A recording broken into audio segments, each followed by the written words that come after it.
haters can't stand us. Left hand up. Commanders. We fight for RDC. Who are we? The Commanders. Commanders.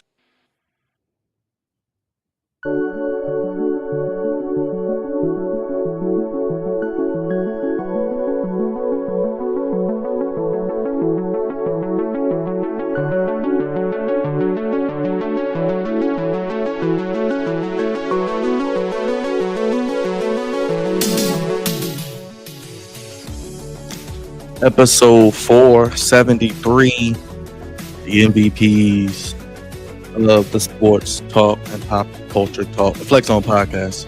Episode 473, getting you through your wild card weekend and getting you ready for the divisional round. We're talking national championship. The Ohio State and Notre Dame meet in an epic clash next week. How did the NFL wild card weekend play out? Game ball, not so game ball. Ravens, Commanders advance. Big time matchups coming up in the divisional round. We'll recap the wild card round. We'll look ahead to the divisional round and give our picks and previews. Devontae's got the goofiness, and boy, is there so much goofiness already. 13 days into 2025. It's the Flex On podcast. No goofiness over here. Just straight facts. Make sure you guys subscribe, hit the like button, hit the bell, and vote on the game that you're looking forward to the most this coming weekend in the divisional round as we're down to the Elite Eight. And we got the College Football National Championship game next Monday. It's Flex On. Episode 473. Let's get to it.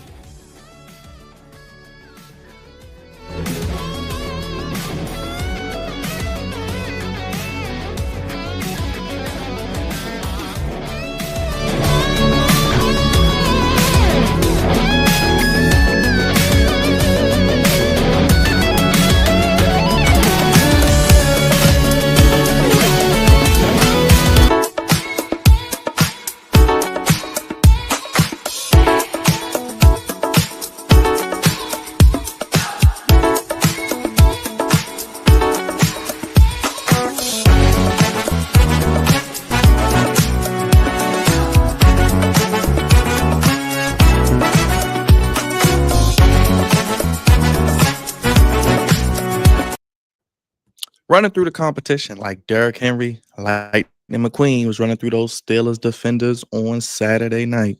It's the Flex Zone, fellas. Only place giving you sports how you want it. When you need it. Episode 473, the MVPs of the YouTube game back again for another episode. Wildcard weekend, divisional round preview, and of course, national championship game preview and predictions. And of course, we got that goofy talk with Cavante, Twitter, Instagram, the Flex Zone 1, Facebook, the Flex Zone 1. Here on YouTube, hit the like button, hit the bell, vote on the poll, flexon1@gmail.com. Throw your ones up, acknowledge the head of the sports podcast table as we get to it. Not waste any time. Starting things off with the social media producer, the man who makes the streams pristine, the one and only Big Raj. No bread, no water, just me. That's one big son of a bitch! Finish him, Daddy. Finger licking good special. That's what I'm talking about. Big Raj. What's up? I'm here, ready to roll. We're going to switch things up tonight because we're going to save this brother for last. Next is the tribal chief, the OTC of the Flex Zone. The Flex Zone must die, Mr. Morgan State University, the pride of the East Side, the savior of misbehavior, the one and only Mr. Boston Hall University, the dean of Morgan State University, Mr. 25-8, Drizzy Dre. Batu, the Samoan werewolf. I love you solo. Acknowledge me.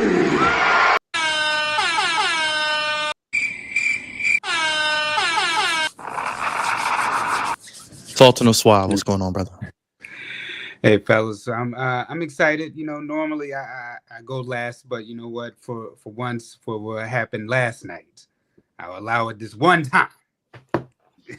And last but not least is the captain of the Goofy Ship, the voice of reason, the co-founder along with Drizzy Dre, drinking that Jaden Daniels, smoking that JD 5-pack. It is the Commandalorian himself, DC's finest, Morgan State University's finest, Baltimore City, Parks and Rec's finest, Cravante. Baby, hit his music. Those haters can't stand us. Left hand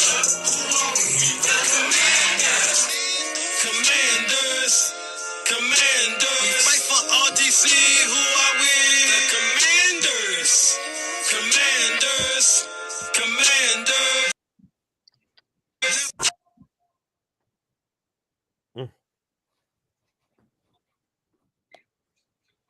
There we go. Back to it. Cavante. There you go. Yeah. We good? I mean, I don't think you need any goofy sounds. Nothing goofy happened. I mean, I was Jam. Oh, Jam.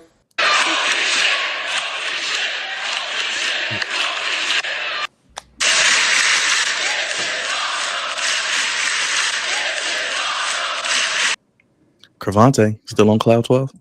Yeah. It's So, great. so does that mean now you're on board with the song? I don't think I'll ever. Haters can't stand us.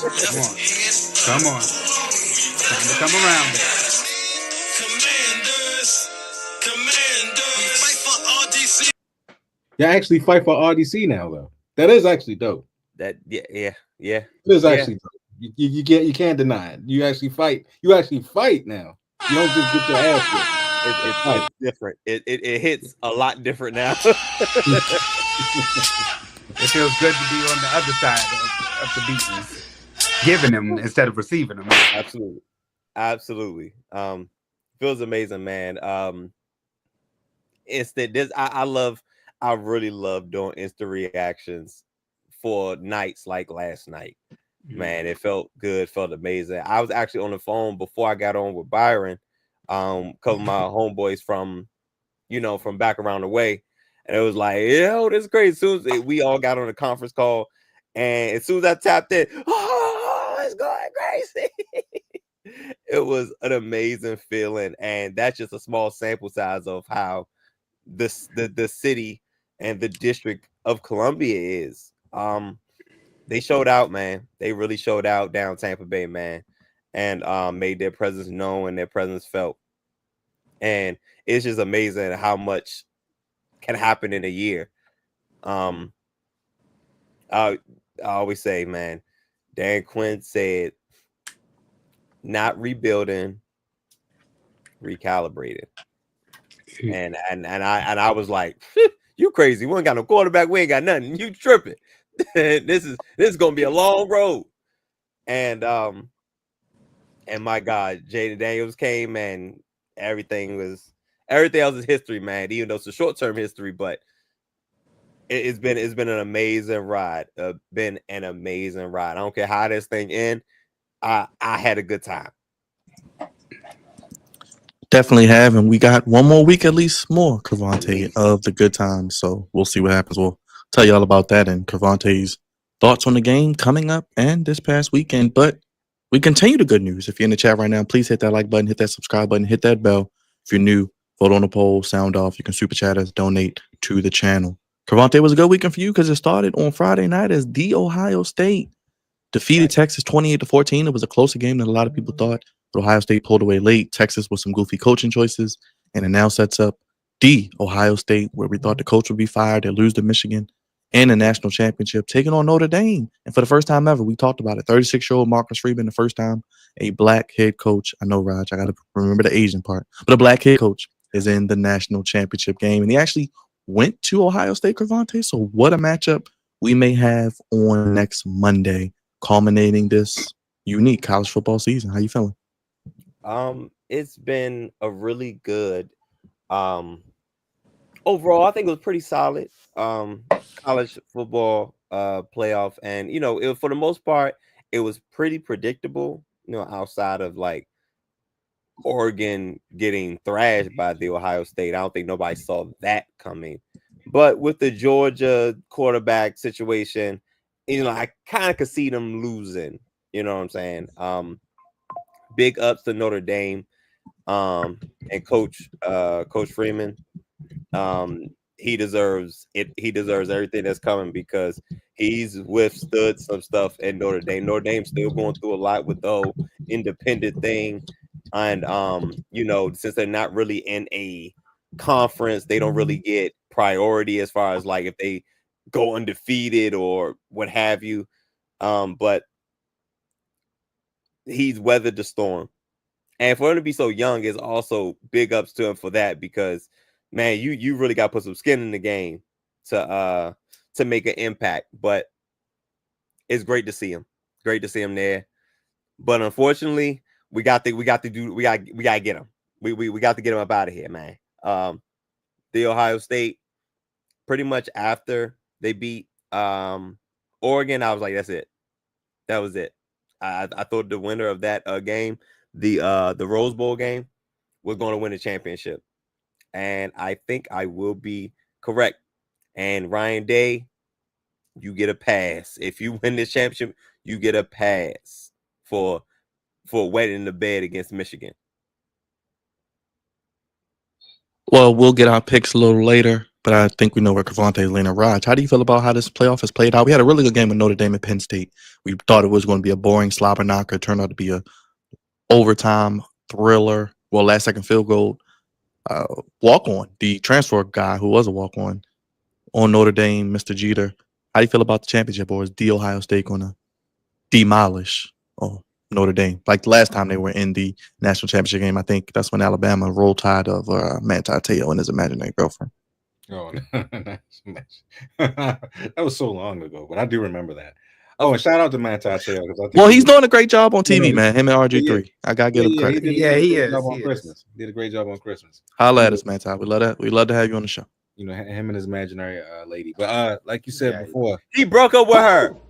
He broke up with her. I mean, I can't tell. Oh! Anyway, I'm leaving. Finish him, Daddy. No bread, no water. No, because you're rude. No, you're rude. Come back. I can't tell. You something else. I was just kidding. I was just kidding. But no, seriously. No, seriousness. Notre Dame looked pretty good, man. I was an epic barn burner of a game.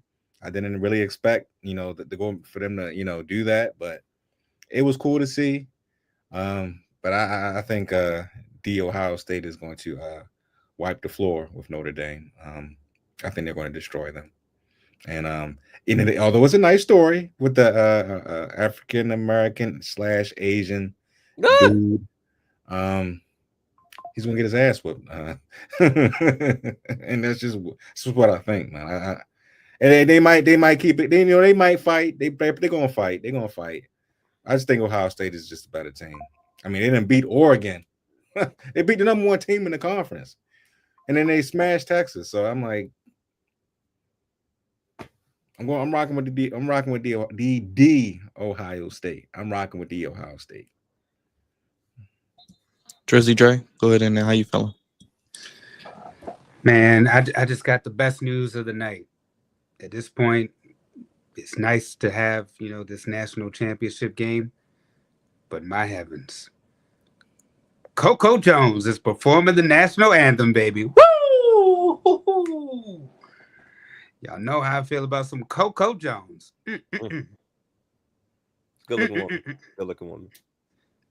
Damn good looking woman. She all right. All right. Get him off. Get him off. She all right. My bad. Talking that foolishness. But about the game though, I didn't know that Notre Dame would make it this far, but I am happy to have this story. We've been talking about finishing the story, but the Ohio State, I think it's time for them to finish their story. Ryan Day and a lot of issues that he's had since taking over for Urban Meyer.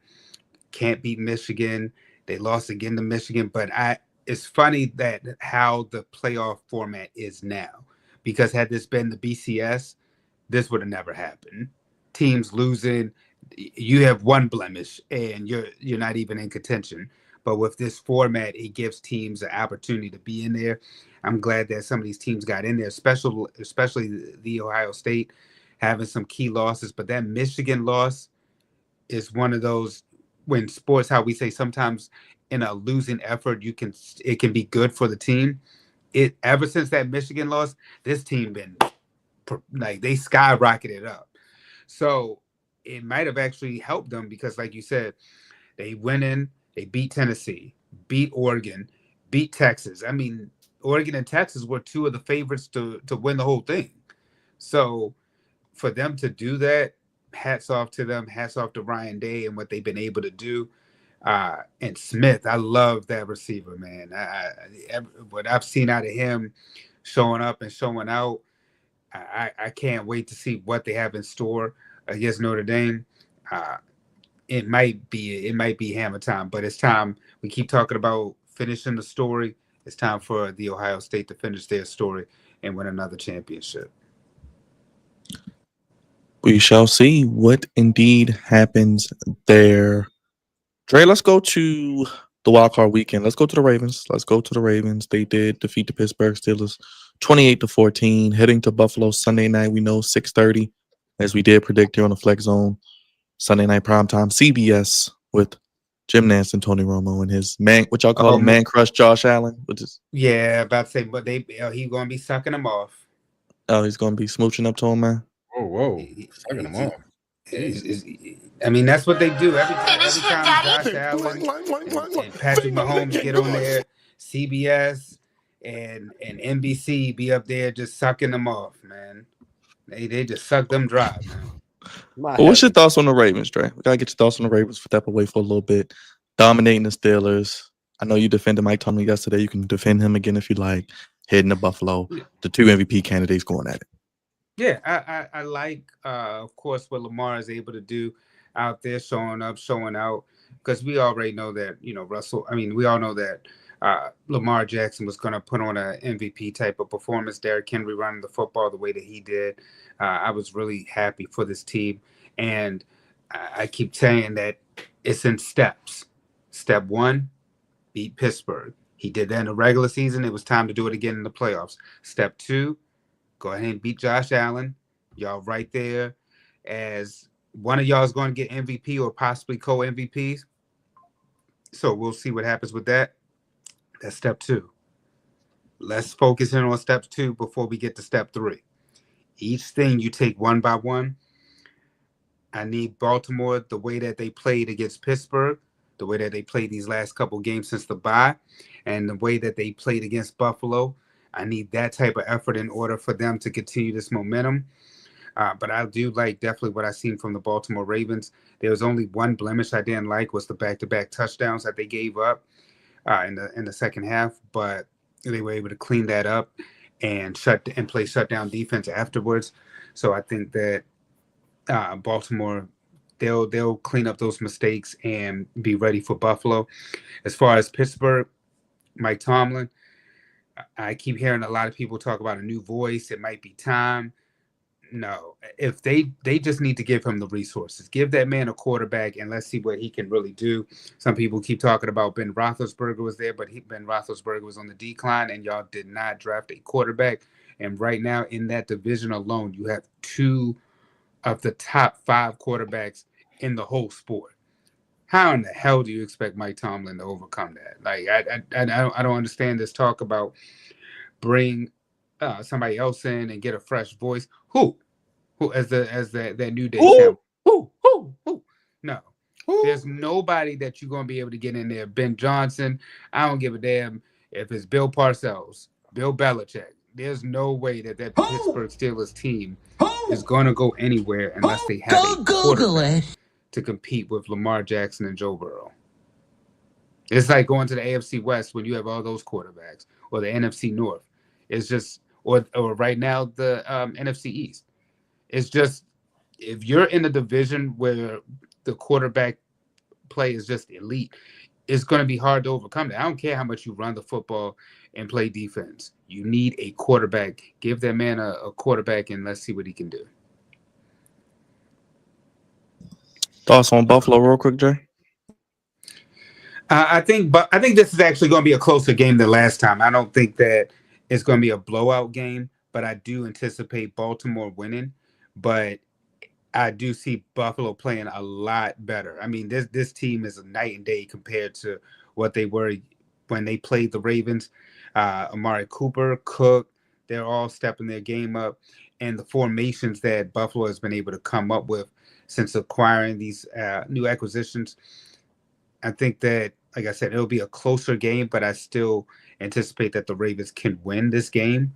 But whoever, I would say, out of these two, it has to be one of these two teams to go into Kansas City and beat them. And I think that these are the only two teams right now that can do it, because nobody else, I don't think, is going to be able to beat Kansas City. Whether that's Go ahead, in Rod. Kansas City or the Super Bowl. Go ahead, Raj. I know we talked a lot this weekend, but how you feeling? I don't know, man. Like, I go back and forth. I am excited to play the Buffalo Bills. Don't get me wrong, I am. And I know the fan base is like, just going crazy right now. We seen one a little earlier, before we got the show started. But I just hope this team is ready. That's all I'm saying. I just hope that this team is prepared correctly. I hope that they stick to the game plan. They don't get rattled. If things don't go their way, they don't pivot and do something totally different. Stick with what got you here. Just continue to run the football. Don't forget about Derrick Henry. Lamar, don't forget to run the football yourself at times. Mm. Just stick with what got you here. Week, there's a lot of optimism that he might start practicing at least by the end of the week. We see how he looks, so that's a good thing. And I just hope that they got the hand warmers, they got all the gear right, because they're gonna need it, because it might snow. It's gonna be in the teens. The wind might start blowing out of nowhere. The Buffalo fans are gonna be buffaloing, and I just hope that they're ready, man, because we've been here in 2021 and we've seen the results of it. Lamar Jackson got a concussion. Justin Tucker kicked the damn football to save his life. And Tyler Huntley was just out there being Tyler Huntley. So we don't need that again. we need the Baltimore Ravens to actually show up, play some of their best football, hopefully mistake free, and do what they do, man. If they show up like they supposed to, if they show up like I know, like how I know they can, they will win this game. But if they don't, Josh Allen gonna take care of them just like he's done in the past. So we'll see what happens. And let me add this in real quick, because I know we're about to move on. I didn't like Lamar running the football as much as he did to open it up. I know that his mom told him to run more and it opened up things later on, but them first couple drives, it was like 5 in a row. He just kept running and running. I didn't like that out of Lamar Jackson. And only do it when it's necessary, but don't. Yeah, see, exactly. That's why we don't need him to be out there. We don't need that. That's what we don't need. You run when necessary. Don't sit over here and try to be Superman. Don't be Superman versus Superman. No. Yeah, that's a different breed of goofiness, but I agree with you, Dre. I mean, I know I don't agree with you. Actually, I don't agree with you. I didn't mind him running the football to open it up. That much so? Yeah, I didn't mind it. It's playoff football. You got to do whatever you can to win the game at this point. And the Steelers were crashing on Henry, so he was just pulling and reading. We begged Lamar to run the football a lot in these playoffs, and goddamn it, he was like, you know what? I'm gonna run the football against these damn Steelers. I ain't gonna allow. I'm not gonna get off to a slow start. I'm gonna take off when I need to, because the game plan was dictated on stopping Derrick Henry. So they kept on saying, you know what? Since you keep looking at Henry, I'm just gonna take the ball and run it my damn self. I don't have Zay Flowers out here. I got Anthony Miller out here. I got what's his name? Steven Sims or whatever his name is. He's out there playing. There's no Tez Walker. Only guy that's out there that I'm familiar with is Rashad Bateman, Isaiah Likely, and Mark Andrews. And a lot of them were doubled. So Lamar was like, you know what? I'm going to run the football. I'm going to mix it up, because they have not seen me do that. And when they did do that, when they started keying on him, Derrick Henry took it. So that's what they did. I mean, they mixed it up and they softened the defense up, and then Derrick Henry finished them off with them powerful runs. Keep it simple. The game is simple. You just got to keep it simple. When a team is keying on something, do something totally different to fool them, and then go right back to what you're doing again. And they fooled the Steelers for the entire half. They fooled them. I watched it. Lamar was like, "Oh, I'm giving the ball. Oh, I'm gonna snatch it back out. I'm gonna run. And I'm gonna give him the ball right here." They're like, "What? Wait a minute. Lamar had the ball? No. Derrick Henry has the ball." They was like, "What?" Patrick Queen tried to grab him. He couldn't grab him. All of a sudden, Mika Fitzpatrick gets smashed to the ground. I mean, it's simple, man. It's just trickery, and they knew what they was doing. They knew what they was doing. The game plan was physical. So they do that against the Bills, though. It's gonna be a long day for Josh Allen and them boys. It's gonna be a really long day. Go ahead, Cavante. I think the opportunity to have a similar game plan for that all snow. Wow. Yes. It's Josh Allen with a Superman cape on. That's amazing. That's pretty good. That's very artistic of those Buffalo Billers out there. There will be an opportunity for the Ravens to have a similar game plan against the Buffalo Bills, because the Buffalo Bills defense isn't, overly big. They a little on the light side, especially in the secondary. But there will be opportunities to run the football. It's just that, running them effectively, and Lamar Jackson making the right decision, whether to tuck it or let Derrick Henry be Derrick Henry. So it's going to be key for him to make those decisions, and make those decisions very quickly. Now for the Bills, it's going to be in their best interest when he does do the read option. Man, just send two guys, man. Don't even just send two guys. Like, that's going to be your best bet. But as the Ravens have seen, even throughout the game, they did different things. I don't know if y'all noticed, but anytime, so when he does the read option, there's a guy on the end that typically is not blocked. And what the Steelers were doing, at least in their previous matchup, they were replacing. You know what I'm saying? Whatever that read guy is, they was like, hey, go crash, and we'll have somebody immediately replace, so the gap will be covered. But the Ravens switched the whole swag up. Shout out to Todd Monken for that, because he was like, all right, this time let's block the end man. Because usually you do the read option, you don't block the end man. Right. And the defense reacts to that. But if you do stuff like Rod said, hey, do something different and then go back to it. That's what Todd Monken and Lamar Jackson, the offense, was doing. Sometimes they would block the end man. Sometimes they would block the replacement man. And Lamar Jackson was just you could tell he was toying. He was really toying with the Steelers defense, because you're always going to choose wrong. Like that's the point of the read option. You're going to always choose wrong.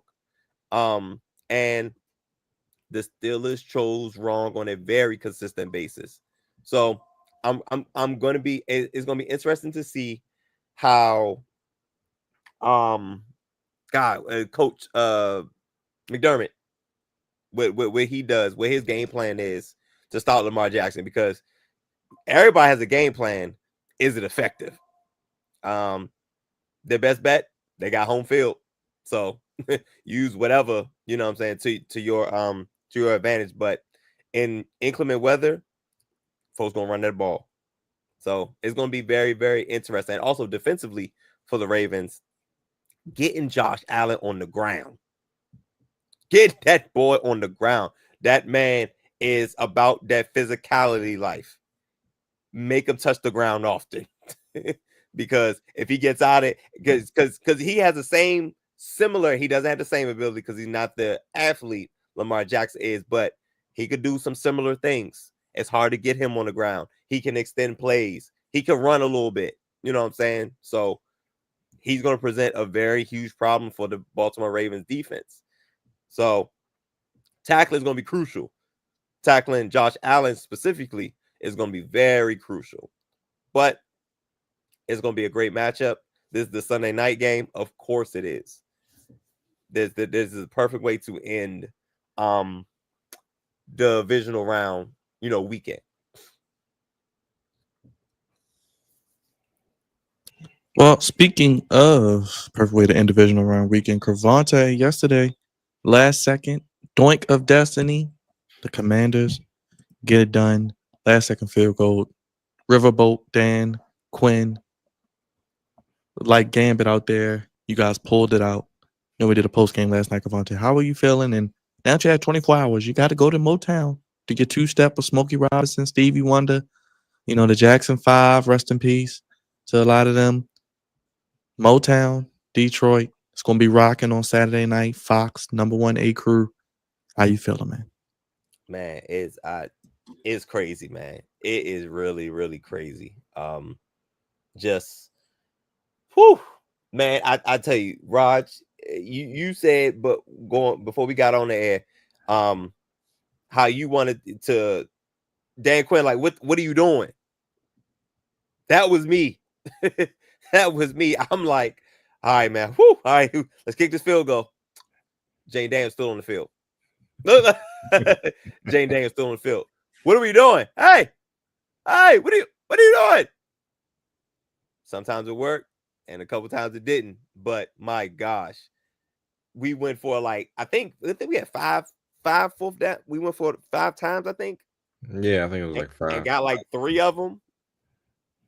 Hey, man, I guess I'll take those odds above anything else, especially when one of them ended in a touchdown. So I'm gonna be holding my breath a lot. Like 3rd down, 4th down. I think I have an idea what's up. Matter of fact, both coaches move forward. I don't think we may not punt the whole game. You know what I'm saying? Neither one of us may not punt the whole game, which is kind of crazy, but both these guys are very aggressive in their play calling. And shout out to Cliff Kingsbury for having something dialed up every time. But great win, great team win. Defense showed up when they absolutely needed to.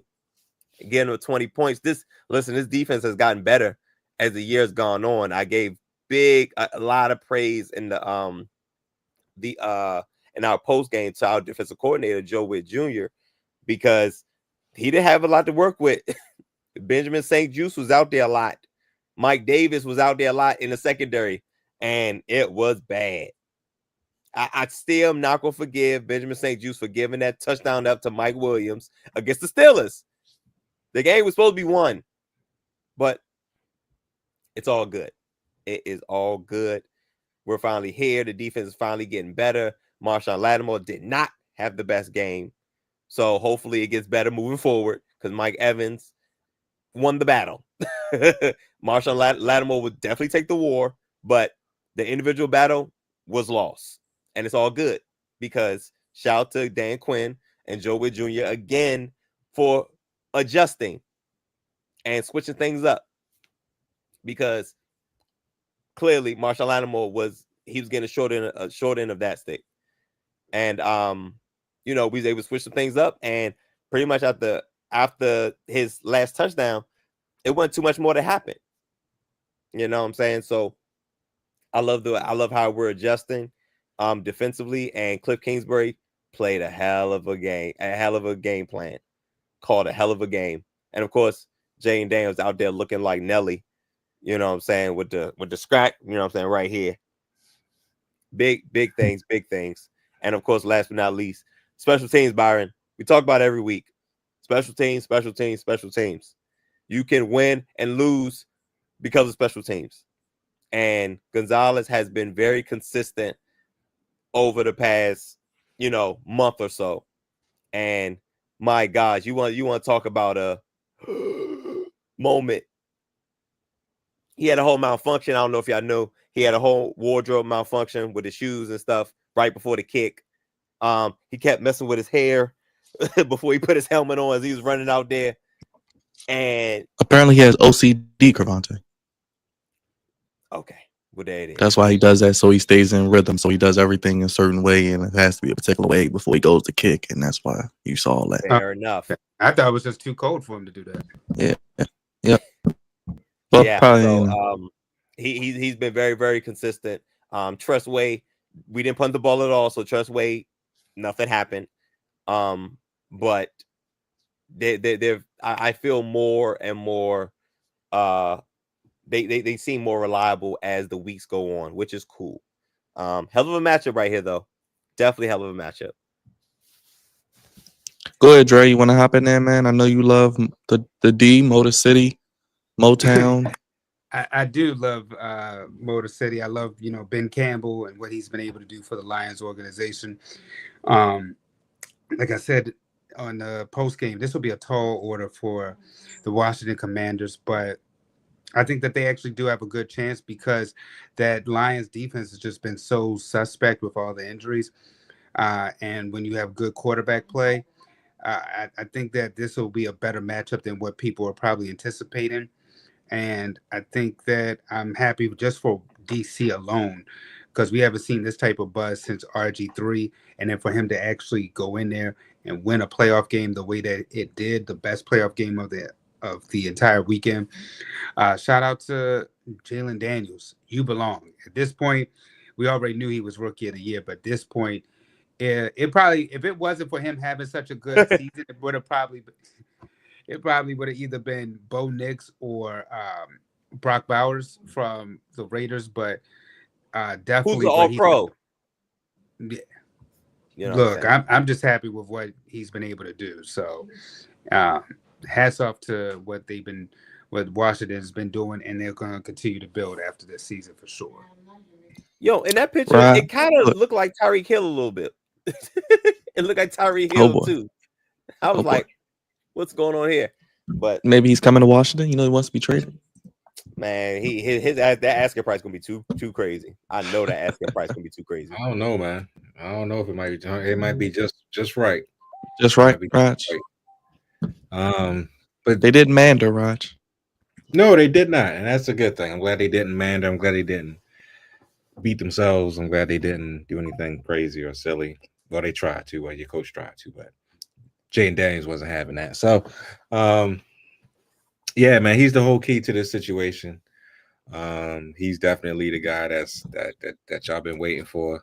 He's the guy that RG3 should have been all those years ago when y'all drafted him in 2012. And I remember Cavante, we was in Mr. Who class was it? Oh man, shoot. Go Google it.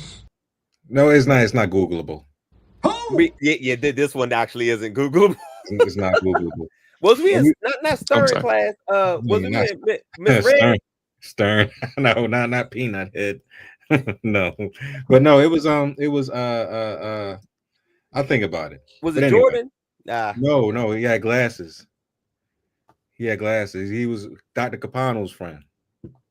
And we did like a commercial called Bear Juice or something like that, something crazy. I think his name was it Eric? What's his name? Eric Dotson. Yes, there you go. We was in Dotson's class, and I remember that fateful night. It was draft night, and you was jumping on a chair. I was like, "Come on, second, get down on the chair, man, get off the chair." He was like, I was like, yeah, I got RG3. Yeah, what you do?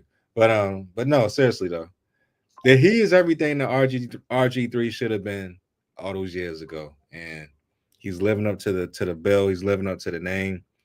He seems like he's a great dude. He has a good head on his shoulders, and the pressure doesn't get to him. So that's always a good thing when your quarterback is calm, collected, and he's focused. It just seems like it doesn't matter like any situation.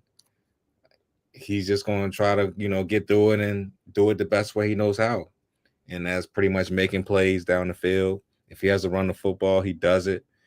And Scary Terry is having a phenomenal year with him. So it's like he's already got his number one wide receiver. So that's a great thing. All they're going to do is add more weapons in the offseason. He's under a rookie contract, so they can build upon that as well. Already won his first playoff game as a rookie, looking really good doing it. Going to be playing Detroit, the best team in the NFC. If he lives up to that bill by playing a great game, is only going to add to his confidence. So it's like Washington right now is on a trajectory that's like you're on the right path of being a contending team. This is what contending teams do. Trust me, I've seen it since 2008 with a young Joe Flacco who was a rookie who won his first 2 playoff games and led us to the AFC Championship game. I think y'all on that path right now. And I just think if y'all add a couple more pieces during the offseason on defense and offense, have a good to great draft, is only going to build your confidence up with him because he's only going to get better. He's only going to study more. And he's the guy, man. He is that guy. So this is a good thing for Washington. It's going to be a beautiful thing. It's going to be probably a beautiful next 5 to 10 years, maybe even more, depending on how much. Because that brother, when it's time for him to get paid, he's going to get paid. that bread is coming his way. You might have to do it. You might need to do it early, maybe after year 3. Just give him his money. After year 3, get that man his bread. Give him his bread. But right now, he is the guy in Washington, and I'm like I said before, when you have the guy is when you go from a 4-win team to a 12-win team. That's the guy. That is the man. So just keep it on a positive. You're playing with house money right now. You're pretty much scoping out, the competition. You really do have a chance to win. This is not to be funny or anything like that. Y'all do have a chance to win, and it's only on the up and up, man. So if y'all continue, if your organization does the right thing in the off season, y'all gonna be extremely dangerous. Maybe even be the best team in the NFC East or the NFC period. And Adam Peters, we trust. Whatever he wants to do, whatever he feel like we need to do, I'm rolling with it because he had an amazing first draft. Amazing. We had a lot of starters and a lot of contributors in that first draft. Obviously Jaden Daniels and Johnny Newton Byron. He's finally healthy and contributing, along with Deron Payne and Jonathan Allen, and of course my man Mikey, who just came up fresh off a national championship with Jim Harbaugh at Michigan. He was arguably their best player. You know what I'm saying? He comes in as the slot guy day one. We had some injuries. He plays the outside. So we had guys step up. Like, he hit a lot of home runs in this draft. So whatever he chooses to do this offseason, I'm with him because he's damn near batting 1,000, guys. Damn near batting 1,000. And he's like you guys in the sense of he values picks. He really values his pick. Probably not as much as y'all, but he values. Nobody values picks as much. Nobody values as our GM does. Eric DeCosta, he loves those picks. But he does value them, and he much rather build through the draft as opposed to paying a free agent an absurd amount of money unless he feels like it's a really good piece. So you're right. Our organization, if we do right, we can stay on this trajectory. And I think we got some guys in right positions that do football stuff. And shout out to Magic. It was a Magic Johnson sighting at the game too. Yes. He made a nice statement. Every time you see him in your organization, you already know what's going to happen. W's and wins and all kinds of things come your way. He made a statement saying, he's behind Josh Harris and all of those things. So, actually, I can pull it up right now. Actually, let me see. Since we got, there are 4 guys. There are 4 guys that was on his organization for a nice amount of time, and they finally getting their first win. Tressway, Deron Payne, Jonathan Allen, of course, Terry McLaurin. It was a lot of losing going on, man. A whole lot of losing. Let's play Magic real quick. Special teams. This man right here. No, this is serious. You said, what does it take? New vision, new owner with a strategy, picking the right people. First, our coach, Coach Quinn, Adam Peters, and then we all step out the way and let them do their job. Talent, culture, and people. There it is. Talent, culture, and people. So that's it. Don't make this about us. It's about those guys. Yeah, well, Matt, thank you. did you envision it happening this fast? 2 years? Quarterback. How could you? Got to get them quarterback. We'll see you guys in Detroit. It's gonna be cool. Make it about those guys. This man. How you feel hearing that, Cavante? Letting the football people do their job. My gosh, it seemed like such a simple concept, but a lot of folks are not doing it. It's the craziest thing. Like, that's only right. Yes, you're the man, you're the guy, you're the one writing the checks, but delegate. You don't need your hands in everything. Just put people in places that you trust to make these decisions. That's how all organizations should be ran. But obviously, you know, people's egos, people's pride, you know what I'm saying, gets involved, and you know the results show. But I love it, man. That culture is very, very important, man. And Dan Quinn and Anna Peters really have set, you know, a culture and talent, culture, people. That's what you need to have a successful organization. Obviously, the talent, which is the quarterback, the culture, the people to and the people to set the culture. That's what's supposed to happen. Well, love it. Some teams' seasons ended this weekend. Let's look over Wild Card Weekend, everybody, real quick.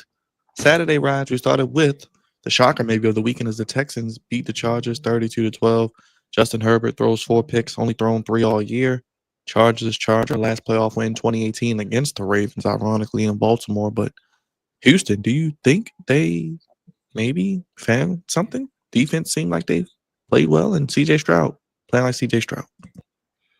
Well, Justin Herbert, man, is just, I don't know what to say about him. I mean, he's supposed to be one of these top tier quarterbacks, and granted, it wasn't all his fault. He doesn't have any really real weapons except maybe 1 or 2, but it just is what it is, man. I'm glad that he made the playoffs, though. You know, Jim got him to the playoffs. Now Jim has to bring back some of the weapons that he let go. You let go of Keenan Allen and you let go of Mike Williams. I don't understand why you did that, but they're gonna have to get some more weapons in there. Quentin Johnson is not it. He is terrible. They don't have, terrible. I'm serious. He sucks.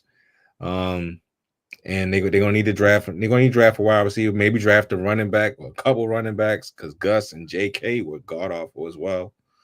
So I'm not gonna put it all on his back, because he did play terrible, but he ain't had no help. So it is what it is. But CJ, he played at home. He finally got it together. He Nico Collins and them did some things, and Joe Mixon, he forgot that he was a great player. Then he remembered again all of a sudden. Oh, I'm great. I'm like, what? Give me the football. So he ran the football pretty well. He threw the football pretty well. He only threw 1 interception, which is pretty good. So, I mean, we'll see what they do against Kansas City, but they had a pretty good game. And, this is his second, playoff win. So that's a good thing for CJ as well. Although he lost 2 of his weapons too during the year. Lost, his buddy Tank Dell, who had a terrible injury, and Stephon Diggs, who's doing commercials now and saying that we'll see what the team we'll see what the team looks like without me, but that's neither here nor there. Like I said, we'll see what they do against Kansas City. Hopefully they continue to bring that spark and that fire that they brought against the Chargers, but only time will tell. Hopefully Kansas City is rusty since we had 2 weeks up. A lot of people, Cavante, felt like the Chargers and Chiefs were the better matchup, but the Texans did play the Chiefs close the first time. CJ Stroud, how about that? Using his legs. And like Raj mentioned, Mixon and Nico Collins, getting the ball to your playmakers. That's the name of the game. You let your stars be your stars. If your stars show up, you got a great chance to win, offensively and defensively. they had a great game plan defensively. Will Anderson Jr., y'all remember him? Alabama. Oh yeah, one of the top picks from Alabama for the Texans that one year where they went back into the first round. Yeah, they got him and Stroud the same draft. Yeah, we have both draft profiles on them. Yeah. Oh, snap. I'm glad you said that, Raj. Draft profiles. When we talked about Johnston, we talked about how weak that draft class was. It wasn't no crazy, heavy hitters like that. It wasn't no Malik Neighbors or Brian Thomas or any of that coming out in the draft, man. A lot of wide receivers was a lot of question marks, and believe it or not, a lot of them was their hands. And Johnston was one of them. I'm glad Addison seems to be. I guess it seems to be working out. Seems working out with Minnesota. Even though they're about to go home, but they had a great season. Great season though. So yeah. Well, I remember that was from our the previous year's draft profile. But CJ Stroud, for them to pretty much limp into the playoffs, they showed up. They showed up because their December wasn't good. Y'all gave them an ass kicking that they sure want to forget on Christmas, and it just looked ugly going into the playoffs. And usually teams that limp into the playoffs get smacked, like the Steelers. Usually those things happen, but the Texans showed up, especially defensively. My gosh, Chargers weren't able to do much of nothing, as you can see by the 12 points, but they wasn't able to do much of nothing. Herbert was never comfortable, and really, two of his interceptions was really drops. You know what I'm saying? And one was returned for a touchdown, and the defense didn't allow them to do anything. And CJ Stroud probably it took him halfway through it. It's like, yo, CJ, what's up? Because he was missing. He had jitters. And I'm like, man, settle down because you missing the gimmies. But then there was that one drive that happened. He got one completion, two completions, Nico Collins. And then boom, they ain't look back. It took a while because this game was pretty ugly for about a half. And then CJ Stroud and them, they took off. So it was good to see. CJ Stroud has 2 playoff victories, and Herbert has how many? Donut. Right. Exactly. So there's that. Yeah, unfortunately, but shout out to Jim Harbaugh for getting his team right and getting them on the right path. But they still got some more work to do. A lot more work to do. And their defense is kind of old too. The defense getting a little long in the tooth. Yeah. Larry McConkey out of Georgia, receiving yards for a rookie in a playoff game with 197. Woo. Let's go to yesterday. We talked about the Ravens, Steelers, we talked about the Commanders and Buccaneers. Bills pretty much handled the Broncos 31-7. Looked like it was going to be a game starting out, Raj, and it was pretty much hammer time after that. Yeah, man, it was pretty much hammer time. The Broncos are young. I mean, they had Bo Nix. He's had a great season. Probably the second best quarterback in the draft. Maybe Michael Penix probably would have been better if he had played the entire season. If he played, my gosh, man, right. Atlanta. They would have just started him from jump. But we didn't know Kirk Cousins was going to be that bad. But it is what it is. But anyway, yeah, Bo Nix had a great season, great regular season. This is where he played the wrong team. Because Josh Allen is, I think, 5-1 in the wild card. So it's like he don't lose in a wild card spot. So he played Josh Allen and them boys, and they spanked his ass after that first drive. And it's just growing pains, man. He'll get better though. He'll learn with more experience. But I can't fault him too much. He didn't really know what the hell he was doing. He didn't know what he was getting into going into Buffalo. And it just happens like that sometimes. Look at Lamar, his first time when he played the Chargers, I think, in the playoffs. they got smacked, like literally smizacked after playing them 2 weeks before that when they won. I mean, it just happens, man. To some rookies, to some rookies. Not all rookies are made the same. Cavante, how you feeling? The Broncos had overachieved. They overachieved. They look like they are players in the AFC, listen. the bottom half, and the Bills. Listen, man. Overachieve is the word. Overachieve is absolutely the word. They were. I don't remember their total, Byron, but it was like 5 or 6 wins.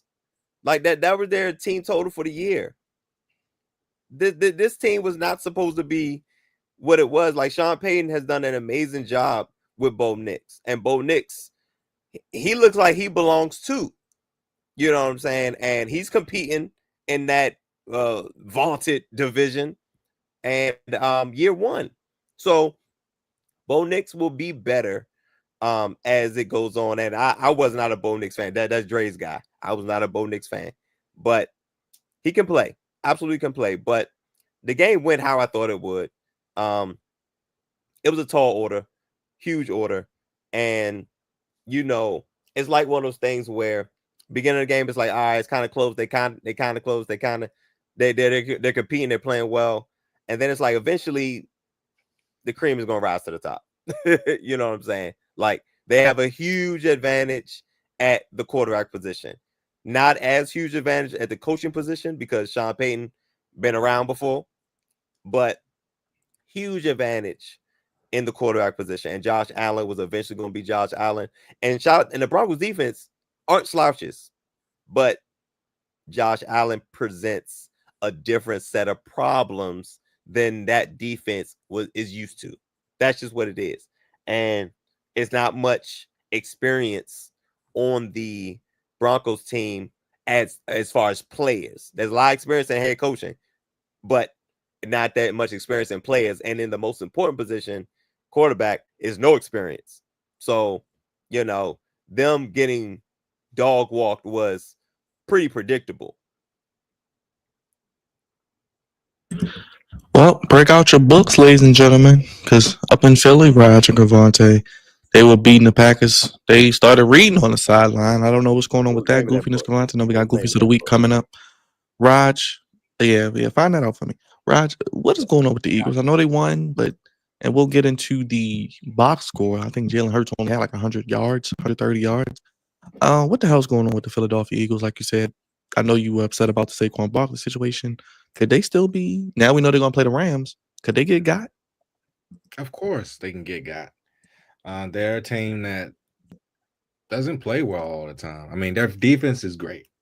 Their defense is great, but their offense is iffy at times. The Saquon, if he's playing extremely well, Jalen Hurts can feed off of that. But if he's not really playing well, then it's kind of like, well, I'm not sure what I'm going to do with this football. I can't find AJ Brown, Devonta Smith. Where are you at? It's like, and then he's just running all around, and it's like, bro, what are you doing, man? Like, bro, you have 2 of the best wide receivers on your squad, and you having trouble finding them, man. I just don't get it. But I don't know, man. The way the Rams look today against the Vikings, it would not surprise me if the Rams went into Philly and spanked the Eagles, especially the way they was spanking on Sam Darnold. He didn't got sacked like 15,000 times. And the way Jalen Hurts been looking, man, he look like he want to take about 15,000 sacks. So if they don't get their act together next week, they got by with Green Bay. Green Bay, which McCall was not playing well. They was in the game the entire game, but Mr. Love was not playing well, and he turned the ball over 3 times. You can't do that. And I mean, it just made it easy for the Eagles to win. I don't think that the Rams are going to do that. So if they don't get their act together, they could be home in a divisional round if they don't. If Jalen Hurts don't play better, but I don't know, man. It's just, and the Kobe Dean is out for the playoffs. That's not a good thing either. But I mean, we'll see, man. It's going to be a good game, going into next week with the Rams and Eagles. But I do not like the way the Eagles offense looks. You gotta look a little bit better than that. You gotta bring your A game against some of these better NFC teams, because more than likely you will see Detroit. If you get past the Rams, you definitely gonna see Detroit, or you might see the Commanders. You might see them, or you might see them. And Jaden Daniels ain't gonna be playing with you because he already beat your ass. He can beat your ass again. There you go. Good, Cavante. N'Kobe Dean out. Eagles 22 points. Jalen Hurts on 131 yards. Yeah. Oh wow. There you go. Inner excellence. Okay. All right. Okay. So Jordan Love has not been healthy much this year. So they couldn't get real much consistency or chemistry out of this offense, and it absolutely shows. The potential is there, but I don't think they played long enough together. With the inconsistencies of Jordan Love being in that lineup and being out the lineup, and LeFleur is a hell of a play caller and head coach, but he needs consistency, just like anybody else. Even their defensive guys, Jair Alexander, he didn't play. I mean, not that he really needs to, because AJ Brown ain't get the ball much, but yeah, they got some guys over there. They got a pretty decent roster, but injury bug hit them in some key spots. The Eagles, Jalen Hurts looked flat. I ain't gonna hold you. Maybe it's him finally getting back on the field, but he looked a little rusty. But when you got Saquon Barkley, it doesn't matter. Give Saquon Barkley the ball. But I did say this before. I feel like at some point the Eagles are going to implode. I don't know when, but I feel like it's going to happen. You kind of see it simmering a little bit, like AJ Brown reading on the sidelines, stuff like that. And it's going to be comical. It's going to be comical when it happens. I feel like it's going to happen. Maybe it's going to be this week coming up. Maybe the following week. I don't know. But I feel like they're going to implode at some point, because they're going to run into a team that's going to stop Saquon Barkley, and it's going to be like, oh boy, Jalen Hurts is going to have to win the game, man. Then he's going to make one too many mistakes. But luckily they played the beat up Packers, and they was able to get by. But the Eagles offense didn't look as great as it usually does. Rod, you want to kick things off with the game ball, not so game ball? Sure. My game ball goes to Derrick Henry. 186 yards. Oh, he stiff armed the hell out of Minka Fitzpatrick, man. No water, just me. That's one big son of a bitch. Yeah, that's what they were saying all night. They was like, God damn, that's one big son of a bitch. We can't stop his ass. Mike Tom was like, Finish him, Daddy. what you mean you can't stop him? We getting blown out at halftime. And like, yeah, it was a wrap, man. But Derrick Henry is so damn big, so strong, so physical that nobody, and I mean nobody, when he gets going, wants to tackle him. And that's exactly what we saw on Saturday. I mean, I got so comfortable, man, just eating my chicken strips and my fries. I'm seeing him go for the second touchdown. I didn't even get up. I was like, well, yeah, it's over. I was like, yep, it's over. Yep, see, there you go. Yep, there you go. Finger licking good special. That's what I'm talking about. That's right. Finger licking good, because I ain't standing up. I ain't do it. It was so cold, man. I was like, my damn chicken strips while they still hot. You know what I'm saying? They was beating their ass. They was whooping on that ass, man. They was destroying them. And both Derrick Henry, showed you why he's one of the best running backs in all of football. So he gets my game ball, man, for putting that physical ass whooping on the Steelers that I've wanted to see so many times in the past. My goodness, man. My goodness.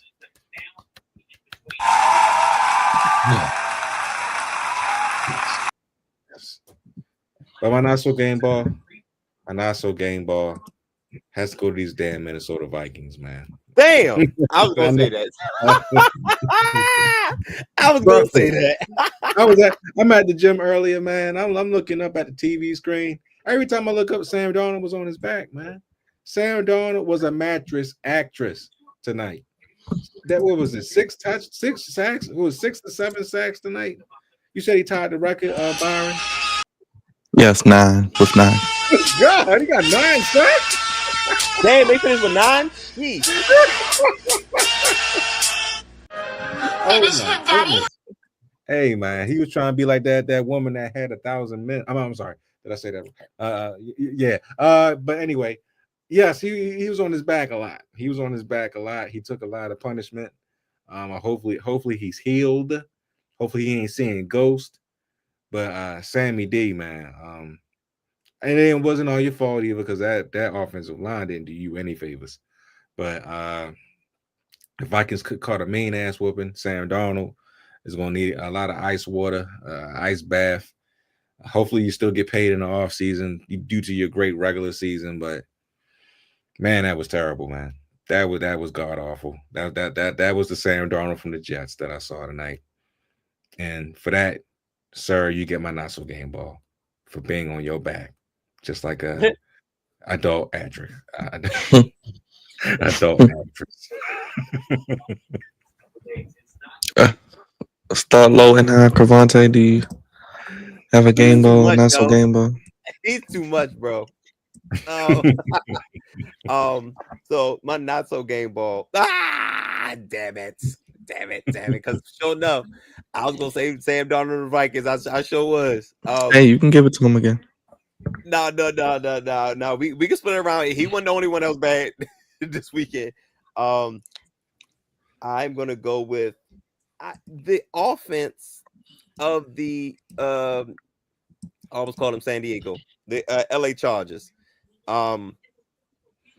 Justin Herbert, his talent, and this is what we've been waiting on, because we felt like I know at least I felt, I'm speaking for myself, I felt like Justin Herbert has outstanding talent.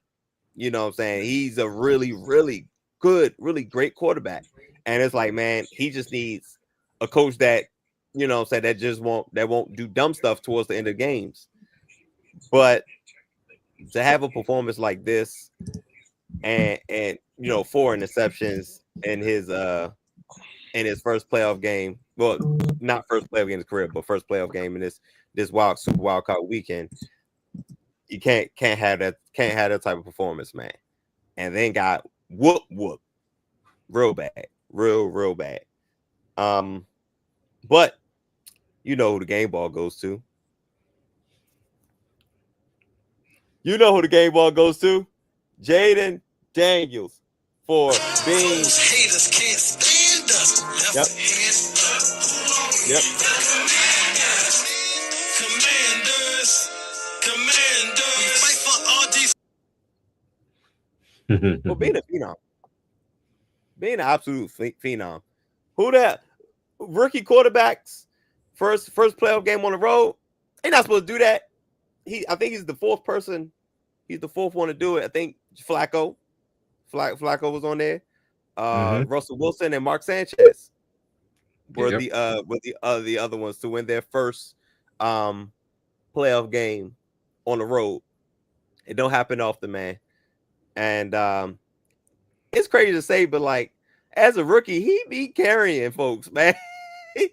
he be carrying folks, man. It is crazy and amazing to watch and see and watch it unfold. And great when 1-0 in the playoffs. This is amazing, because what this team was 365 days ago, my gosh, couldn't wait for the season to end. Could not wait for the season to end. And here comes Jaden Daniels falling right into our lap. What is going on?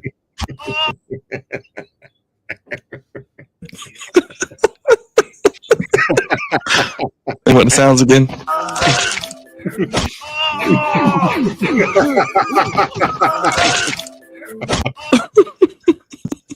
Bro, what? That's so CJ, AJ, Jesse, they're going through right now. Mm-hmm. That is crazy, man. That was funny. I'm sorry. I tell you right now, the way that season was going, I did not think we would be picking after them Oh in yeah. the draft. Mute up.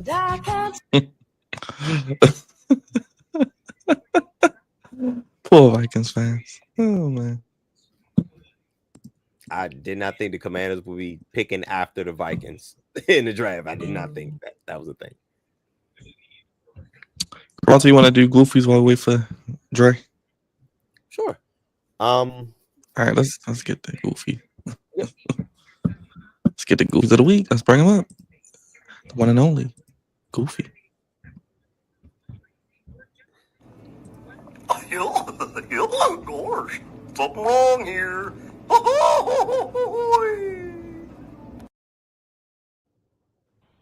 Stupid. Just stupid. Well, now that's goofy. Jam. Oh, jam.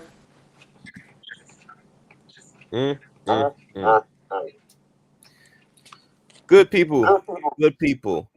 Welcome to Goofies of the Week, sponsored by the Flex Zone. Appreciate you guys for giving me a little bit of time to let me tell the good people what I thought was goofy this week. It's so much going on in the world of sports, in the regular world of entertainment. But I'm gonna try to pick out some stuff. And even after I'm done, man, you guys could throw something else out there. We could talk about that mess too. But my gosh, you know how it's one of those things where even though things are kind of going well, you still see some goofiness happening. And with Goofies of the Week, I talk about all levels of goofiness, and I'm going to talk about a really funny one. This particular week, I'll get a little bit more serious as it goes on. But Dre, I'm so glad you made it. I have a picture that I want to show you. Oh boy. I have a picture that I want to show you.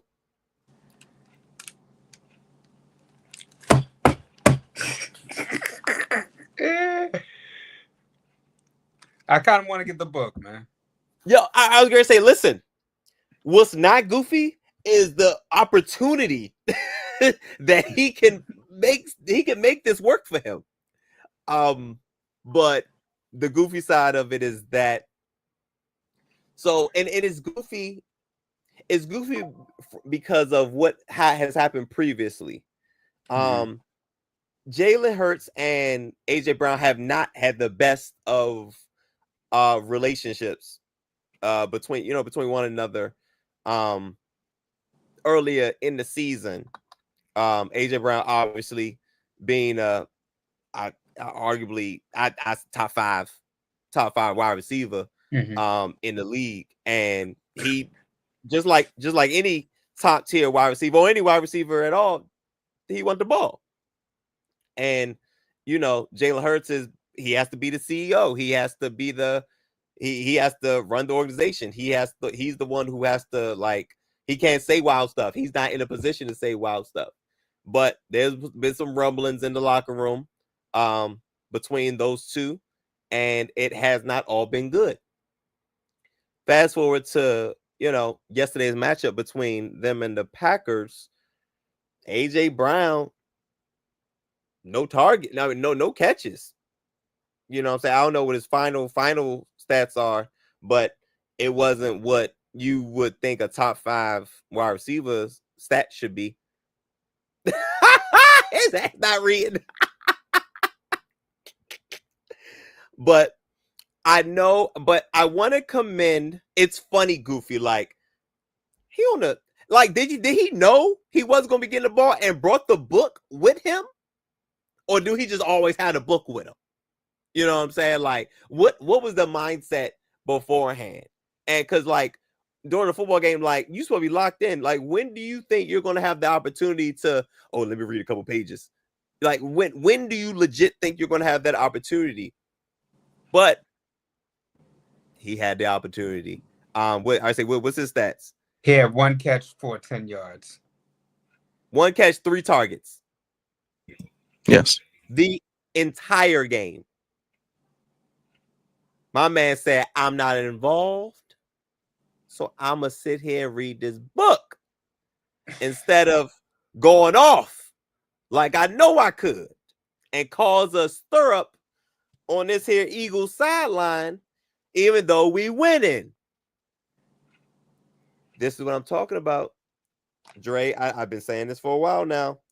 I think the Eagles are going to implode at some point because they're the only team I know that can look goofy in a win. I remember a couple weeks prior, Nick Sirianni was out here going back and forth with fans. In our game, Nick Sirianni was going back and forth with Zach Ertz. It's just, I don't know. I don't understand. Like, even in a win, it's like, y'all still goofy. And no, you know, I commend him for not going off because we seen a bunch of wide receiver, quarterback, you know, arguments on the sideline, running wide receiver, offensive coordinator, wide receiver coach, you know, because wide receivers usually be like, hey, what are we doing? What am I here for? But instead of doing that, he read a what's the name of it? Inner excellence. Inner excellence, yes. He's trying to be one with he's trying to get his inner peace going on. You know what I'm saying? So instead of me going off, I'm gonna go and try to get my life together and keep myself grounded.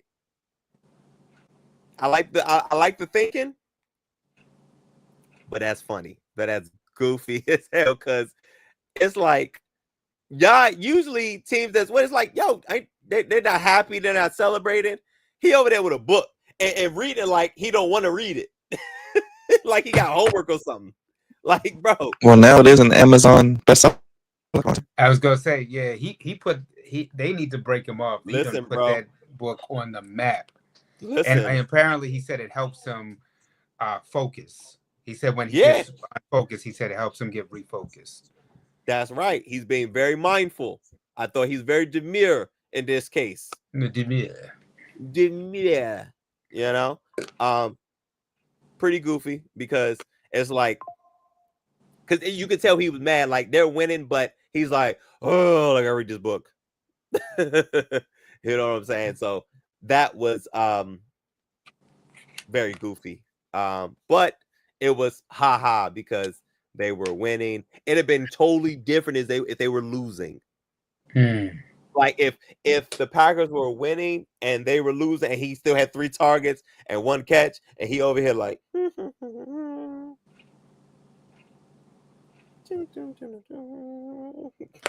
that would have been a little bit crazier. But you know, this again, like I said, what's not goofy is that there's an opportunity here. There's an opportunity here for AJ Brown.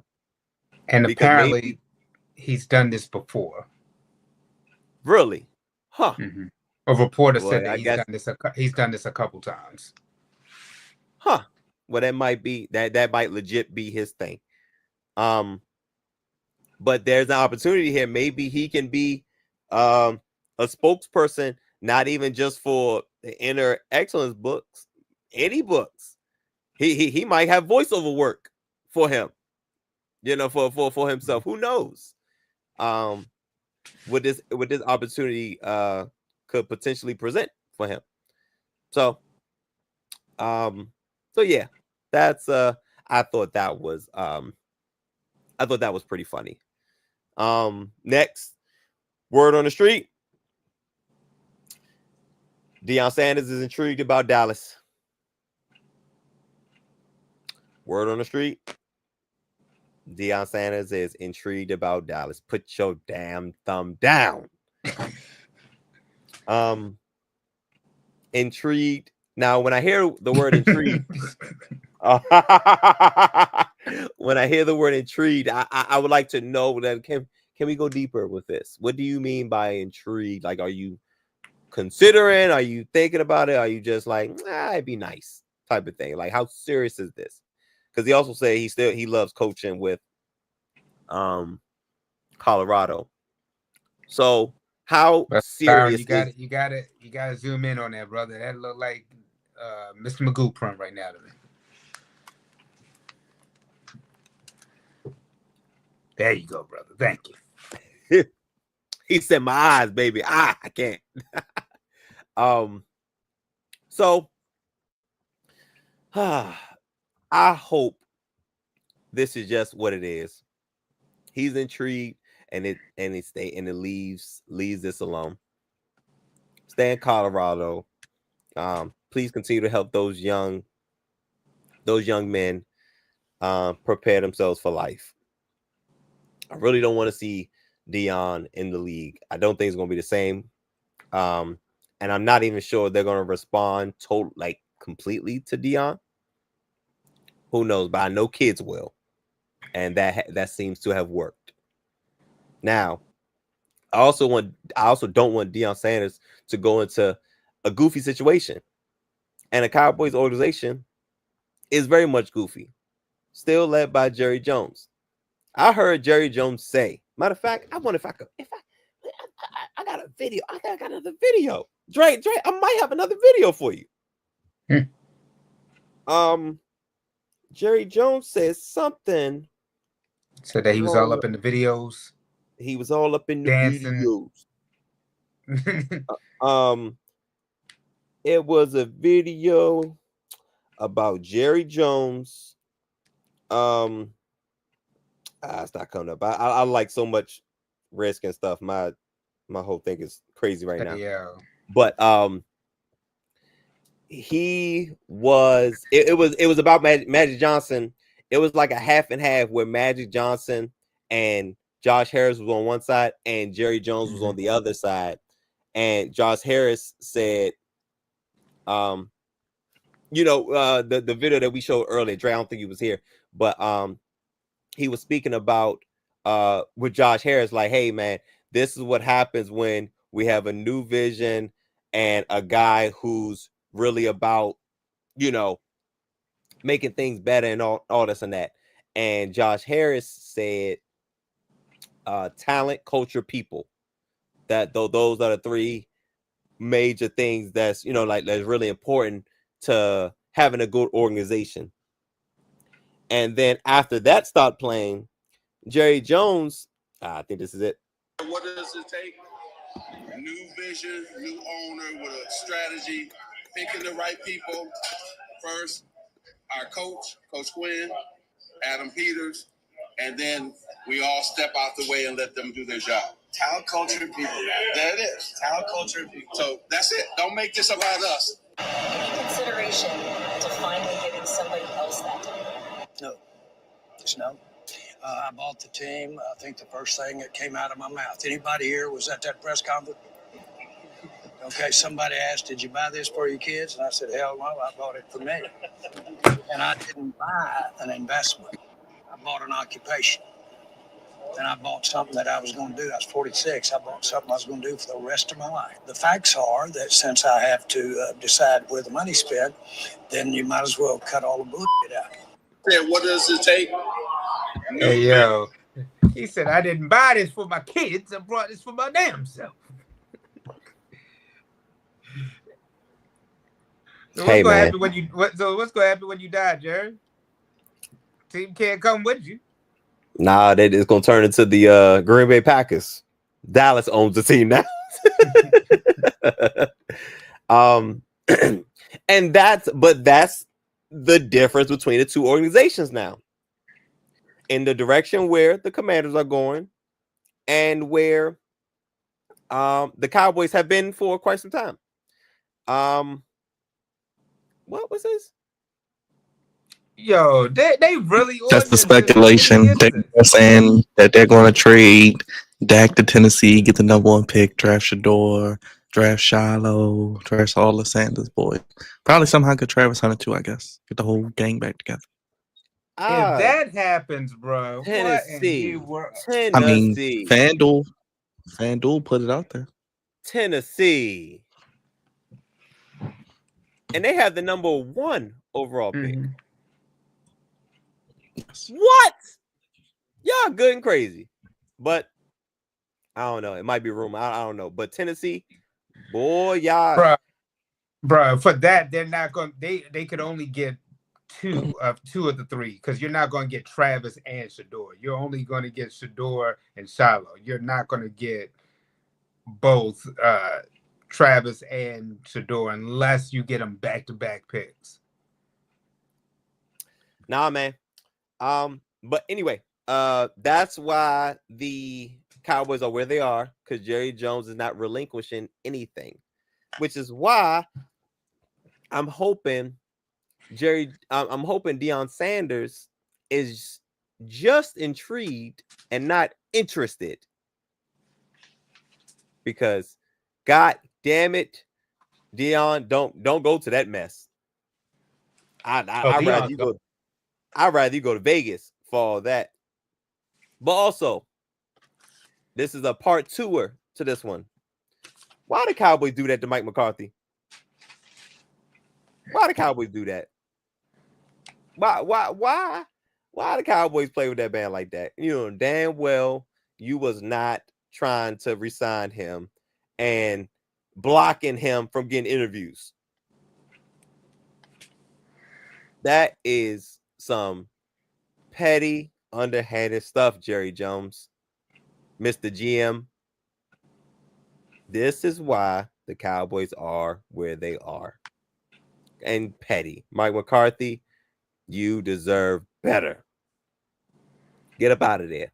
And I can't wait. Who y'all think the Cowboys' next head coach gonna be? You saw him. Hey, man. Hey, relax. That would make this goofy. I would have to revisit this goofy later on in the year. You are. Maybe Kellen Moore. Maybe Kellen Moore will come back. Huh? I'm Kellen Moore. Kellen Moore come back, huh? Well, he's the offensive coordinator for the Eagles. Do you want him?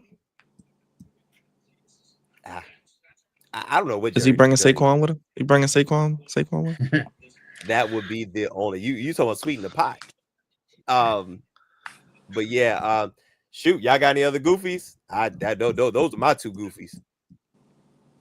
2-ish.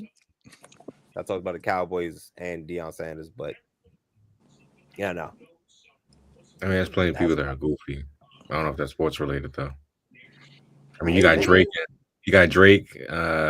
Oh, yeah, this might be Drake and academics talking about LeBron's personal situation. Oh, I did have a goofy for you when earlier in the week with the Dallas Cowboys cheerleader. She got kicked in the head. But that was from last week. Yeah, I think the LeBron and academics, man, that LeBron's cheating on his wife. Yeah, that's this week. What's the evidence? Well, Drake had referenced in a song that he's been unfaithful to his wife. He didn't directly say it, but academics on his show came out and said that yeah, Drake's been taking you to Toronto, and he's been showing you all these white women, and you've been sleeping with him, and he's been covering up for you and all this other type of stuff. So it's a little crazy. So I mean, it's weird. I mean, you got actually look at the academics clip. He goes completely insane, as he usually does on his YouTube channel. But yeah, that's the rumors that LeBron's been out here, scallywagging around and scallywag. Hitting up these hoes and hitting up the hoes behind Savannah's back. So, sheesh, man. But I think that's weird energy. That's weird energy coming from Coming from Drake of all people, like that's supposed to be your homeboy. Like, why are you doing this? The reason why is because LeBron was at Kendrick's last concert when they was. Oh, because he was at the damn concert. Everybody now you're not cool no more. He took it personal. Everybody's at the concert and you upset about it. And LeBron didn't even go on the damn stage. No, he wanted to though. He wanted. Of course, I know he wanted to. Savannah shut that down real quick. Yeah, apparently they have a hearing for his case against UMG. So there you go.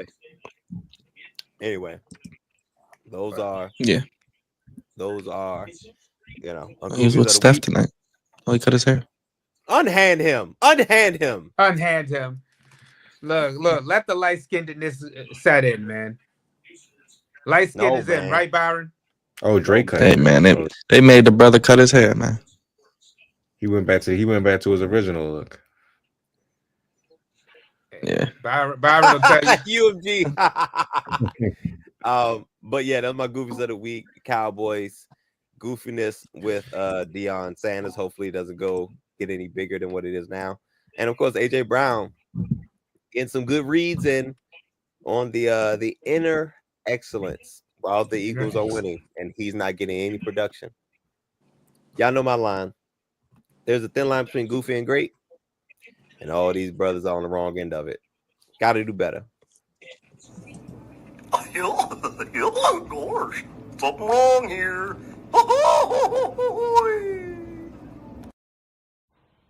Stupid. Just stupid. That always trips me up. Well, now that's goofy. Jam. Yeah. Oh, jam. Dre, real quick, wildcard weekend. The Rams advance, and your prediction of them having a shot at the NFC Championship is still alive. The Rams for the good people. I tried to tell you. The Rams.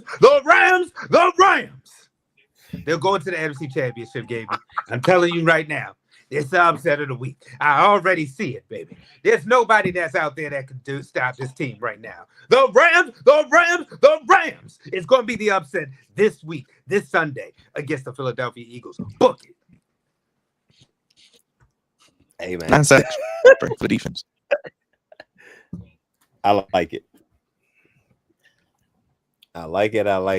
Anything else from wildcard weekend, Dre, before we get to the picks? No. You know what? We can go to the picks, brother. We can go to the picks.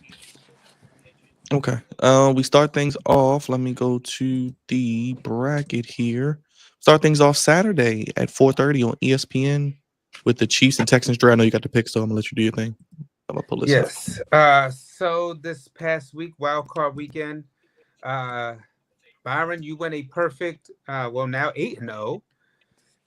Cavante and tied were 5-2, and I came in third at 3-4. That Texas pick did me no good. That Packers pick did me no good. Just a bunch of no good, and the Bucks no good. Don't you know no good? Be like that, Dre. What did you get? Wait, hold on. What did you get wrong, Raj? He got the y'all picked Penn State, not Notre Dame. Oh, okay. That's one. And then the Chargers. Yeah, I was gonna say the Chargers. And then the Chargers. Yeah. The Chargers. Real quick. Nice. Cravata, your boy D-Ray Davis is coming back to Baltimore and got a commercial. Yay. Oh yeah, man. I think is he gonna be a Deliric? Who cares? Oh, wow. That's how you feel about D right now? That's my man, yo. I know that's his man. So that's why I was like, I just looked up and the commercial was on. But that's what Congrats, Byron. That's what it was. It was Penn State and it was the Chargers. But everything else, y'all got right. Like I said, I've reached with Texas, reached with Green Bay, and reached with the Bucks for sure. But yeah, congrats on Byron. He picked everything right. The Ohio State, Notre Dame. He was the one who picked Houston for the upset. Baltimore, Buffalo, Philly, Washington, and the Rams. So All right. Be dope. Appreciate it. Yeah, it's been we get dead clocks right twice a day, so we take what we can get. Saturday on ESPN, back to ESPN, Houston and Kansas City, 7.5 point spread. Chiefs haven't played in like over a month and a half, like damn near a month, like 20-something days. How you guys see this playing out? They did play this season. Okay, Kansas City. 27-19. Everybody knows it's the tribal chief. I told you they're on a collision course with Baltimore. Kansas City. Well, I ain't picking Kansas City. Yeah. Acknowledge me. All right, Saturday night. Guess we got to go there. We'll go there then. The Commanders travel to Detroit. I know, Gravante, we got a preview and everything.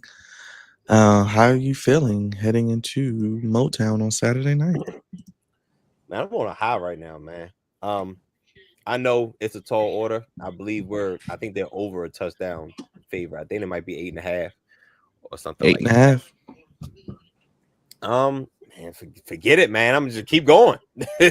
One more time, man. See what happens, man. Regardless, I'm good. I'm good. Whatever happens, but come on, do it one more time. Shock the world one more time. I'm going Lions. Me too. Although the Commanders could win. They could win this game. Yeah, Washington could definitely win this game, but it's just such a tall order for a team that's I think it's going to come down to coaching and experience. I just feel like Quinn is good, but I think they both on the same level. I think him and Knee Biter is on the same level as a coach. Knee Biter. I think Knee Biter and the fact that Goff's been to a Super Bowl. I feel like the experience is going to come into play, and they're going to be able to. Well, so is Dan Quinn. He's been to a Super Bowl too. Yeah, but I'm saying the coach, and then also I feel like Dan Campbell's kind of like on a mission to get back because he knows that he should have been in the Super Bowl last year. No, okay, we'll see. I'm going Lions now, but I think the Commanders cover. But I said if Jaden Daniels is the best quarterback on the field, the Commanders will have a chance to win this game. Yeah, he's going definitely show out though. Indoors, turf, might put on the show. So hopefully, no crazy effects with the special teams. But yeah, I definitely like us to cover for sure. Yeah. Well, Roger, favorite NBC on Peacock. The 4K is back. It will be their final game of the season, actually. Eagles Rams a 3 p.m. start on Sunday, and early line is Eagles 7-point favorites. I'm definitely putting some money. Picking the Rams. Me too. I'm picking the Rams too. Yep. Are you picking the Rams too? Everybody's picking the Rams. Yep. Damn, I wanted to pick the Rams, but I'm gonna pick the Eagles to be different. Just I'm be just gotta everybody pick else. somebody to be different. Nah, it's gotta be different. The Eagles are going to implode. I just feel like it's coming. I did have the Eagles making the Super Bowl over the Lions, so I guess I kind of stick with that. So we'll see. Oh, well, there you go. Yeah, I'm gonna go Eagles. I'm gonna go Eagles for now, but the Lions. The Rams are hot, so we could see and think it happen. So we'll see. And the main event on Sunday night, 6:30. Josh Allen, Lamar Jackson, Josh Allen, 1-2 and MVP. Both in the same draft class, Raj. How you feeling? Going with the Ravens. I think we win. I think they find a way to beat them. I think it's going to be a closer game than the previous matchup. But I just think that the Ravens are on a mission to get back to the AFC Championship game. But after that, I don't know what's going to happen. But for now, for this game, I picked the Ravens. I told you. Lamar Jackson has to finish the story step by step. We did chapter 1. We're on to chapter 2. In order to get to chapter 3, he has to get through chapter 2. You beat the Steelers. You're taking on the MVP, the guy who might steal it from you. Show up and show out. Show the world why you deserve the MVP. And go ahead and after that, go ahead and finish the story, nephew. You know what to do. Let's focus on just this week. Let's take it 1 week at a That's time. why I said I said step 2. Okay, you can't get to step 3 without going through step 2. Well, let's just you focus got to on listen, huh? You need the hearing aid. No, we just need step 2. That's it. You had the hearing aid. There is no tomorrow. There is no tomorrow. There is okay. No tomorrow. All right. So you want to do the Drew Hill step? No. The Apollo 5 Creed. steps, like we Apollo doing all that? Creed. There is no tomorrow. Bobby Brown, every little step. Sierra 1-2 step. Like what we doing? We stepping. No.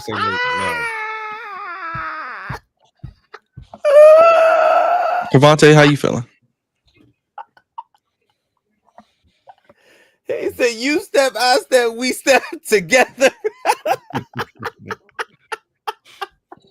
Y'all stupid, yo. Jordan Sparks, 1 step at a time. Like what we doing? We can keep going.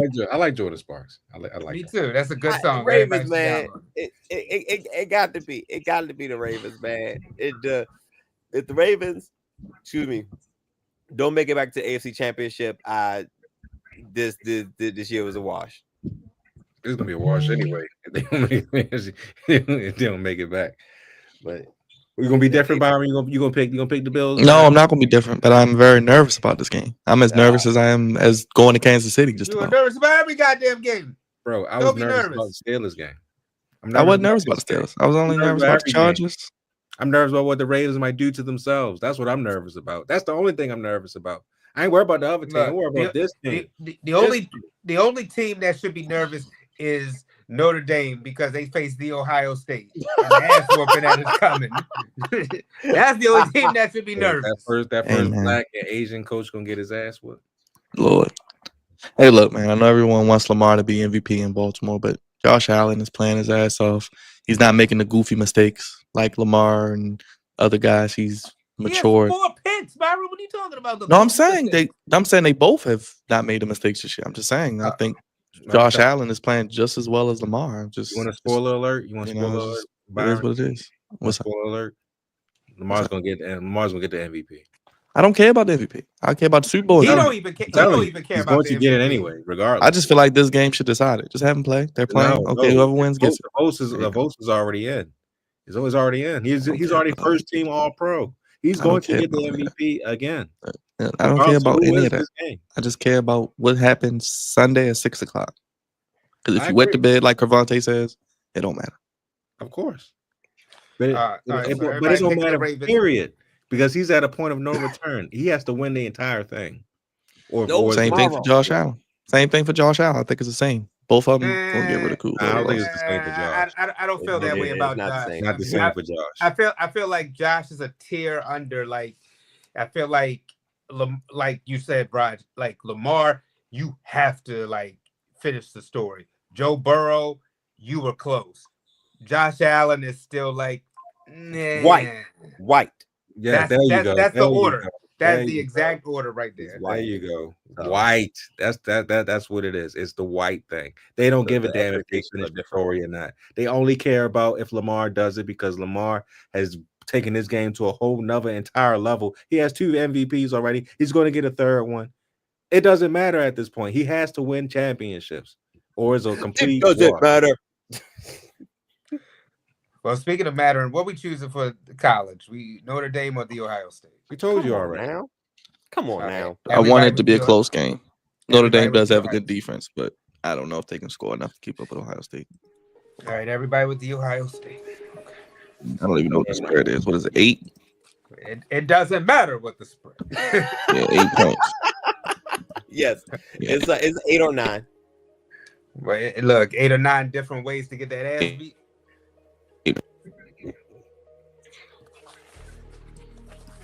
Drizzy Dre, another episode down. Episode 474. We will be previewing the conference championships. Can you believe on it? MLK Day and Inauguration Day? Oh, my God. Shoot. Are we still? Are we? I guess we're going live. We still going live? We should. What are we doing on Monday, y'all? What time is it? Oh, shoot.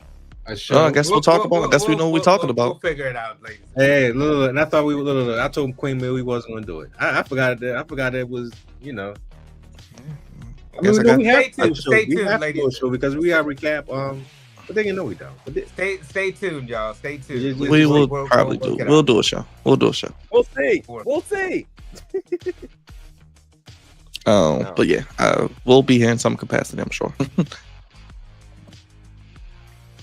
Cravante, we kick things off on, I'm guessing, Thursday with the preview, and Saturday night after Commanders and Lions, the main event, the Washington Commanders postgame show. One more week, man. We got at least one more week.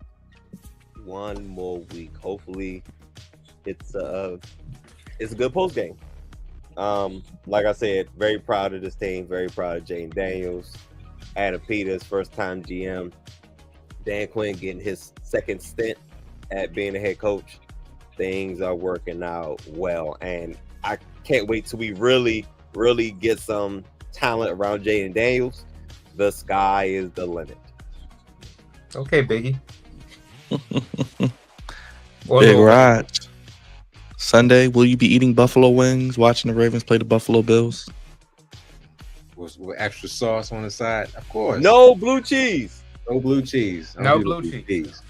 But I will be eating something. Yes, and I'll be watching the Ravens.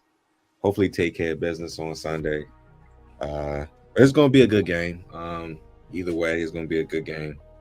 I just want the Ravens to be on their A game. That's all I ask, and let the chips fall where they may. Pretty much it. Well, that is pretty much all we got for episode 473. Make sure if you haven't already, hit that subscribe button, hit that bell. Sound off down below. A lot of content on the channel. We were live last week. We're on Netflix. Tuesday, NXT. They had a show Tuesday, previewing Wildcard Weekend. AEW on Wednesday. Commanders preview, Ravens pregame, Ravens postgame, Commanders postgame as well. We were even live yesterday, quickly previewing the Ravens and the Bills, and live tonight for episode 472.